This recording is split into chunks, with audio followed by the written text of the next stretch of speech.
El dilema de Darwin, la odisea de la evolución. Introducción.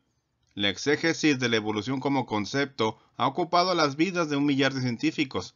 En este ensayo represento algo así casi irrisoriamente limitado por comparación, una exégesis de la propia palabra.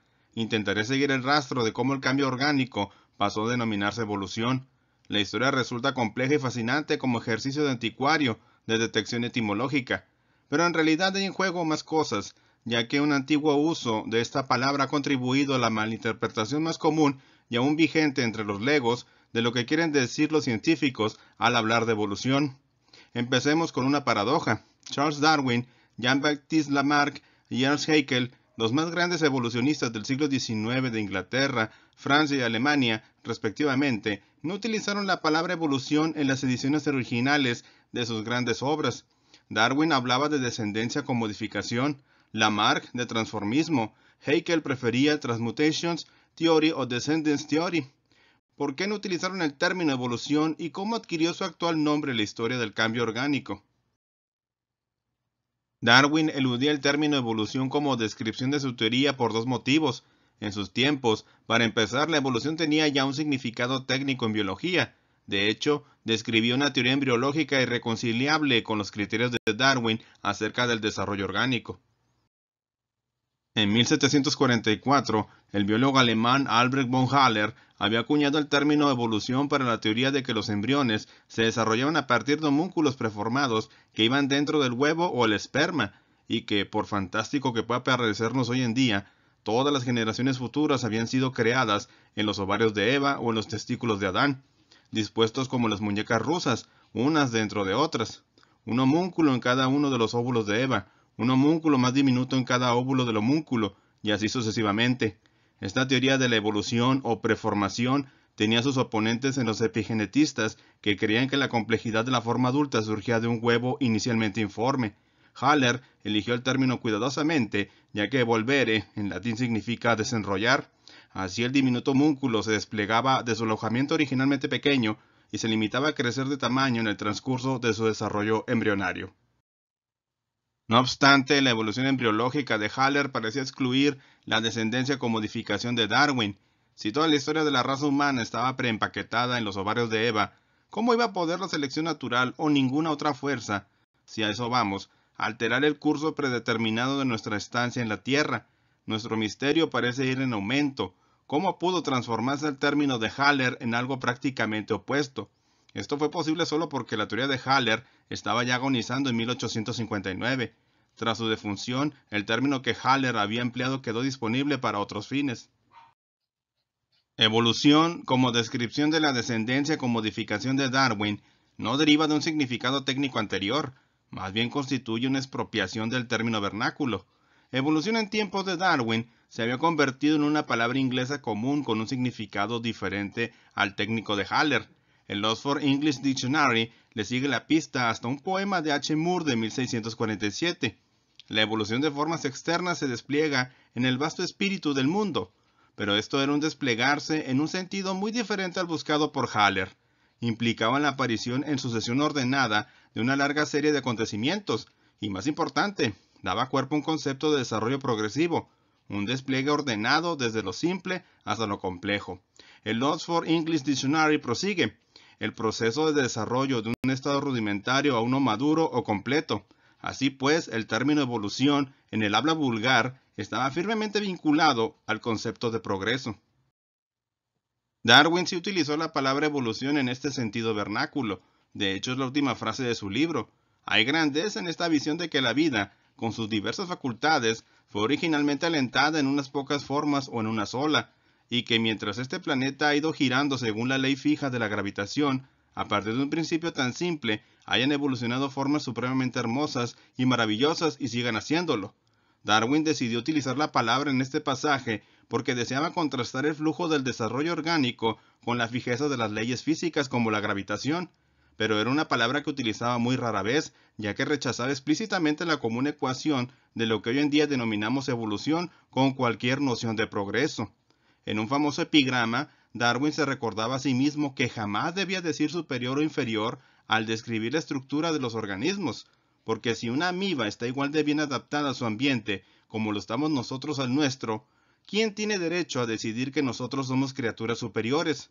Así pues, Darwin rechazaba la evolución como descripción de su descendencia con modificación, tanto porque su significado técnico chocaba con sus creencias, como porque se sentía incómodo con la idea de progreso inevitable inherente a su significado vulgar. Herbert Spencer, 1820-1903. Un joven contemporáneo de Darwin con considerable influencia durante la parte final del siglo XIX y empezado el siglo XX fue Herbert Spencer, un filósofo con conocimientos limitados de biología, pero que se convirtió en uno de los más radicales proponentes de las teorías evolutivas. Su expresión sobrevivencia del más apto para definir la selección natural tuvo un gran éxito, gracias en buena parte a su simpleza y porque Darwin la incorporó a sus últimas ediciones del Origen. Pero esta expresión ha ocasionado la repetida acusación de tautológica a la teoría de la selección natural. Además, la incorporación de la spenceriana sobrevivencia del más apto como sinónimo de selección natural generó una confusión acerca de la relación entre ambas concepciones y es responsable de que se llame darwinismo social a la extrapolación del darwinismo a la explicación de la evolución social humana. No es que Darwin hubiera negado que su teoría pudiera dar cuenta de la evolución cultural humana, es que hay diferencias insalvables entre darwinismo y spencerismo, y el prevalente darwinismo social, a diferencia de la sociobiología, tiene sus bases en el evolucionismo de Spencer, no en el darwinismo propiamente dicho. La evolución hizo su aparición en la lengua inglesa como sinónimo de descendencia con modificación a través de la propaganda de Herbert Spencer, el infatigable erudito victoriano en casi cualquier tema. La evolución era para Spencer la ley suprema de todo desarrollo. Y para un prepotente victoriano, ¿qué otro principio sino el progreso podía gobernar los procesos de desarrollo del universo? Así Spencer definió la ley universal en sus First Principles en 1862. La evolución es una integración de materia acompañada de una disipación de movimiento, durante las cuales tanto la materia como el movimiento aún no disipado pasan de una homogeneidad indefinida o incoherente a una heterogeneidad definida y coherente. Otros dos aspectos del trabajo de Spencer contribuyeron al establecimiento de la evolución en su significado actual. En primer lugar, al escribir sus muy populares Principios de Biología, 1864-1867, Spencer utilizó conscientemente el término evolución como descripción del cambio orgánico. En segundo lugar, no consideraba el progreso como una capacidad intrínseca de la naturaleza, sino el resultado de una cooperación entre fuerzas internas y externas, ambientales. Este punto de vista encajaba a la perfección con la mayor parte de los conceptos de la evolución orgánica del siglo XIX, ya que los científicos victorianos identificaban sin problemas el cambio orgánico con el progreso orgánico. Así pues, el término evolución estaba disponible siempre que los científicos buscaban un término más sucinto que la descendencia con modificación de Darwin, y dado que la mayor parte de los evolucionistas consideraban el cambio orgánico como un proceso dirigido hacia un incremento en la complejidad, es decir, hacia nosotros, su apropiación del término general de Spencer no infringió violencia alguna a su definición. En términos científicos, Darwin no tuvo el menor respeto por las ideas especulativas de Spencer. Su manera de tratar cualquier tema es completamente opuesta a mi estructura mental. Sus generalizaciones fundamentales, que han sido comparadas en importancia por algunas personas con las leyes de Newton, que me atrevería a decir que pueden ser muy valiosas desde un punto de vista filosófico, son de tal naturaleza que no me parece que puedan ser de ninguna utilidad científica. Para Spencer, la evolución es un principio universal desde el sistema solar a los seres vivos y a la sociedad humana, y sus productos han cambiado de lo simple y homogéneo a lo complejo y diferenciado. Este proceso de heterogenización y de individualización es inevitable, es una ley que lleva al progreso en todos los niveles de evolución. Para Spencer, el darwinismo, en particular su noción central de selección natural, vino a validar sus tesis evolucionistas. En el caso de la humanidad, el éxito social era muestra de una superioridad hereditaria que garantizaba el triunfo en la lucha por la existencia. La mayor diferencia entre Darwin y Spencer se encuentra en la defensa de Spencer de una fuerza intrínseca, misteriosa, desconocida, que trabaja continuamente en la producción de variación. Esta fuerza, llamada por él poder inescrutable o incognoscible, era una idea religiosa, pues dicha fuerza podía identificarse con Dios. Esta fuerza creaba la diversidad inicial sobre la que la selección natural actuaría mecánicamente. Por otra parte, la teoría evolucionista de Spencer tiene fuertes raíces en el lamarckismo, depende en alto grado en la herencia de caracteres adquiridos, no tiene, como es el caso en Darwin, una fuente alterna de variación, las modificaciones espontáneas y el azar en cuanto a su carácter adaptativo. En Darwin, la selección natural favorece a los más fuertes en la lucha por la existencia. Las entidades que interactúan en esta lucha funcionan como selectores de los caracteres hereditarios que determinan el mayor vigor. Aquí la selección natural es una fuerza creativa. En Spencer, la lucha tiene otro sentido. El sufrimiento obliga a los individuos a ir más allá de los límites de la herencia. Como señala Bowler, el propósito de la lucha no es eliminar al no apto, sino forzarlo a volverse apto.